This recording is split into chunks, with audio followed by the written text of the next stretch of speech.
Hello friends, কেমন আছেন সবাই? আশা করি সবাই ভালো আছেন। কোন কোন জেলায় বৃষ্টি হচ্ছে জানি না, তবে আমার জেলা বগুড়াতে বৃষ্টি হচ্ছে প্রচুর সকাল থেকে। এখন ঘড়িতে 10টা 50 বাজে। তো একটু ছাতা নিয়ে বের হলাম যে বাইরে কি অবস্থা, একটু ঘুরে আসি।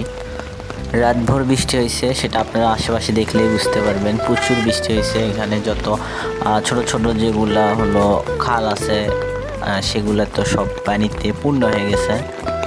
তবে বৃষ্টি হলেই মনের ভেতরে একটা অন্যরকম আনন্দ কাজ করে।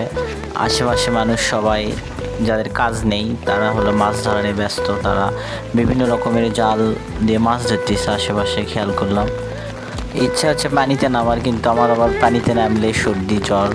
আশেপাশে অনেক ছেলেপেলেরই জ্বর হয়েছে। বৃষ্টি তো হলো গত সপ্তাহ থেকে শুরু হয়েছে। মাঝখানে 1-2 দিন বৃষ্টি ব্রেক দেয়, আবার বৃষ্টি শুরু হয়। বিশেষ করে রাতের বেলা বেশি বৃষ্টি হচ্ছে, যার জন্য আশেপাশে যত ধান ক্ষেত আছে মোটামুটি ডুবে গেছে সবগুলা ধান ক্ষেত। বৃষ্টির ভিতর বাইরে ঘোরাঘুরি করতে ভালোই লাগে। ছাতার নিচেও হালকা গা ভিজে যায়, তবে সমস্যা নাই। চারিপাশের পরিবেশ উপভোগ করতে দারুণ লাগতেছে।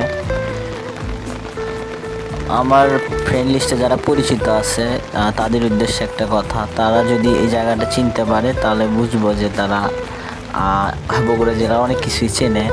তো আপনারা যদি বলতে পারেন যে এই জায়গাটা কই, তাহলে একটু কমেন্টে বলেন দেখি চিনতে পারেন কি না জায়গাটা কোথায়। তবে সে যাই হোক, আমার মনে হয় কেউ চিনতে পারবে না।